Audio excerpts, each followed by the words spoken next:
The call came while I was still half asleep, my mouth dry, my head heavy from anesthesia, my body feeling like it belonged to somebody else. Ms. Harper Cole, the man said cheerfully, like he was calling to congratulate me on winning something.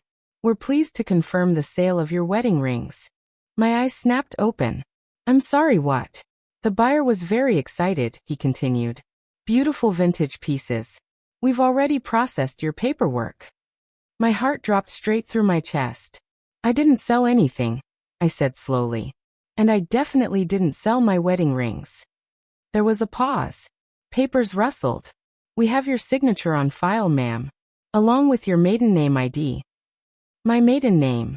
A name I hadn't used since 1973. Cold crept up my arms like ice water. I've been in the hospital, I whispered. I had surgery. I haven't left my bed. Well, he said politely, then someone signed for you. The call ended, but the silence that followed felt louder than any noise. The house didn't feel like my house anymore. It felt entered, touched, rearranged. I walked into my bedroom on shaky legs and opened the velvet ring box that always sat on my dresser. Empty. No gold band.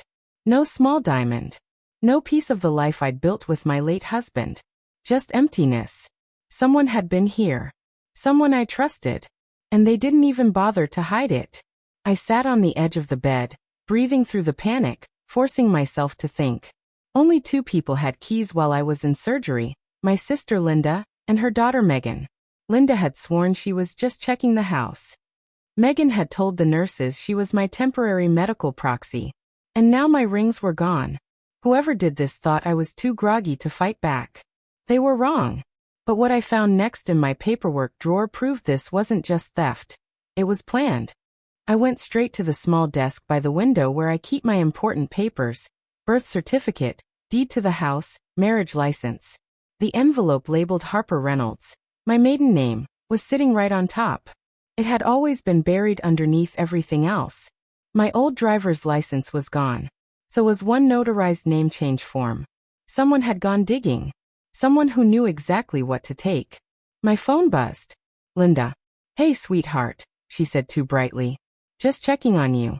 How are you feeling? My rings are gone, I replied calmly. Silence. Then a soft laugh. Oh honey, you're probably just confused. After surgery, people misplace things. They were sold, I said. Someone used my maiden name and my ID. Her voice tightened. Well, that sounds like a paperwork mix-up. No. Ian Shuarat. That sounds like theft. She exhaled sharply. You're being dramatic. I'm being robbed. Another pause. Megan helped with your discharge forms, she said quickly. Maybe she misunderstood something. Megan had my proxy. You had my keys, I replied. And someone walked through my house like they owned it. Her tone changed, harder now. You're tired. You shouldn't jump to conclusions. I hung up before she could say another word. Minutes later, an envelope on my kitchen counter caught my eye. It was from an auction service. Addressed to H. Reynolds. Not my married name. Not my real life. My old life. The one someone was trying to resurrect just to erase my voice. That's when it hit me. They weren't just stealing jewelry. They were trying to steal my authority.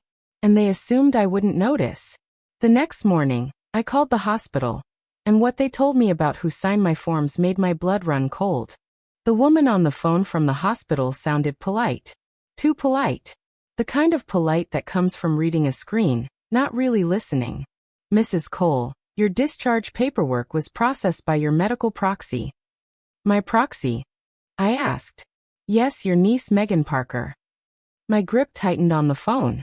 She signed documents for me? She assisted while you were under sedation. The woman replied gently. You were conscious enough to hold the pen. I closed my eyes. Holding a pen is not the same as giving permission. Did she bring identification? I asked. Yes, ma'am. She provided your old driver's license and notarized name change documents. Documents that had been locked in my desk. Documents that only Linda knew about. So she signed forms using my maiden name? I whispered. That is correct. My stomach twisted. After I hung up, I just sat there staring at the wall. My own blood had impersonated me while I couldn't even sit up by myself. Then the doorbell rang. It was the mailman. Inside the envelope was a copy of the auction consignment agreement.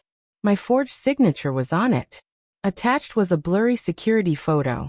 A woman in a navy coat. Hair in a tight bun. The posture. The shoulders. My sister. My chest burned. They didn't think I'd wake up clear enough to fight. They were wrong. But the bank records would show what they had really been doing behind my back. At the bank, the clerk frowned at his screen.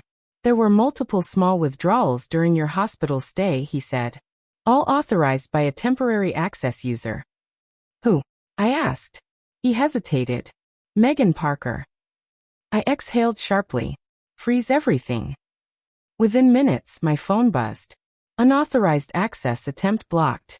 Someone had already tried again. They weren't just careless. They were desperate. That afternoon, I drove to the auction house. They said I sold my rings. I told the manager. I didn't.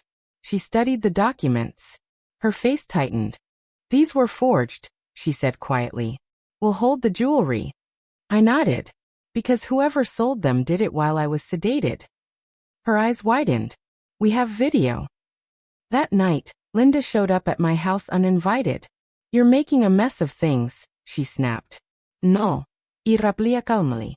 I'm cleaning them. Her eyes darted to the paperwork on my table. You shouldn't live alone anymore, she said. You're vulnerable. No, I said softly. I was useful. She left without another word. But my nephew Reed would show up next. And what he told me would expose how deep their plan really went. Reed didn't knock. He hesitated at the door like he wasn't sure he should be here at all. When I opened it, his eyes were red, his jaw tight, his hands shaking slightly in the pockets of his jacket. Aunt Harper, he whispered. Can I come in? Something in his voice told me everything before he said another word. I stepped aside. He sat at my kitchen table like he was waiting for bad news, not delivering it. They were talking about you last night, he said finally. Who? I asked, though I already knew. Mom and Grandma. My sister and my niece. They said you wouldn't notice the money, he continued. They said the rings weren't worth much anyway, that you probably wouldn't even remember them. My throat burned. They said it was better to take care of your things now, before something happened to you. I stared at the table. So they were planning my life like I was already dead. He nodded slowly. They were counting on you staying confused. That was the moment something in me hardened for good. I wasn't confused. I was awake. But the confrontation that followed would force a confession I never expected. Linda stormed in without knocking 2 days later. You're tearing the family apart, she snapped. I'm protecting myself, I replied calmly. She paced my living room like a trapped animal. You can't live alone anymore. You forget things. You're vulnerable. No, I said quietly. I was convenient. Megan showed up behind her. Linda suddenly said, if anyone did anything wrong, blame me. Megan froze. My heart dropped. So you admit it? I asked. Linda's jaw tightened. We were just preparing, she whispered. You'd understand later. No, I said. You don't prepare someone's life by stealing it. Megan started crying. And that's when I realized, this wasn't panic. This was guilt. The lawyer would confirm the fraud. And the evidence would finally expose everything. I hadn't been inside a law office since my husband died. The smell of paper and old coffee hit me first. Then the silence. The kind that makes your own breathing feel too loud. The man behind the desk didn't smile. He didn't soften his voice. And somehow, that made me trust him immediately. Mrs. Cole, he said, folding his hands. Tell me everything. So I did. I told him about waking up groggy and confused. About the phone call. About the empty velvet box. About Linda's keys, Megan's proxy, the old documents missing from my drawer. About the auction papers. About the forged signature. About the bank withdrawals. He didn't interrupt once. When I finished, he leaned back slowly. This was not a mistake, he said. This was planned. My stomach tightened. So I'm not crazy. No, he said firmly. You were targeted. That word hit me harder than anything else. Targeted. They assumed anesthesia would weaken your ability to notice, he continued. They use family trust as their entry point. That's common in elder exploitation cases. LD exploitation. I had always been Aunt Harper. Now I was a case. What happens now? I asked. He slid paperwork toward me. We freeze everything. We file fraud reports. We request hospital access logs, auction surveillance footage, and banking authorizations. And then, we let the truth walk into daylight. I signed. And when I walked out, the air felt sharper. Like the world had finally decided to take my side. That same night, someone tried to break into my accounts again. My phone buzzed while I was brushing my teeth. Unauthorized access attempt blocked. Time, 11:48 p.m. They were trying again. My hands shook, not from fear, from rage. I called the lawyer immediately. They're panicking, he said calmly. That means they know we're closing in. The next morning he called back. We have hospital logs, he said. Megan signed you out. Linda provided the documents. They both accessed your file. My chest felt tight. They used your maiden name deliberately, he continued. They also authorized secondary bank access. So it wasn't confusion. It was coordination. That afternoon, I got the footage from the auction house. A woman in a navy coat leaned toward the counter. She won't notice, she said softly. She's sedated. Linda's voice. I sat in my kitchen staring at the screen, tears sliding down my face. They didn't just steal. They erased me.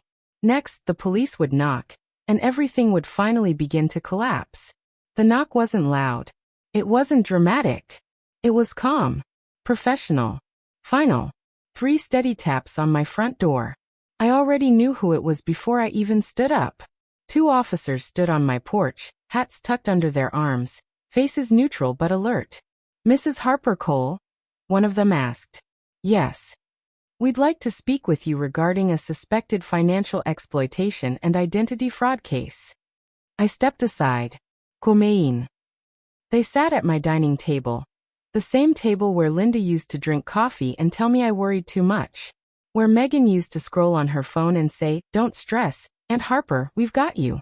Now they were gone. And the truth had taken their place. The taller officer opened a folder. We've reviewed the hospital access logs, the banking records, and the auction house footage, he said. There's clear evidence your identity was used without consent while you were under sedation.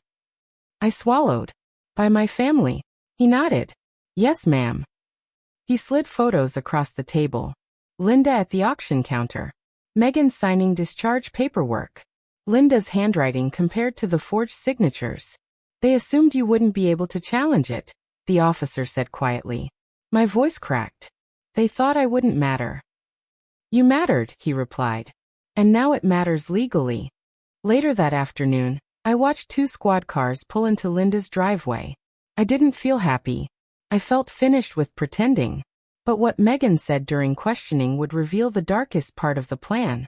They brought me to the station 2 days later. Not as a suspect. As the key witness. Linda sat on one side of the interview room. Megan on the other.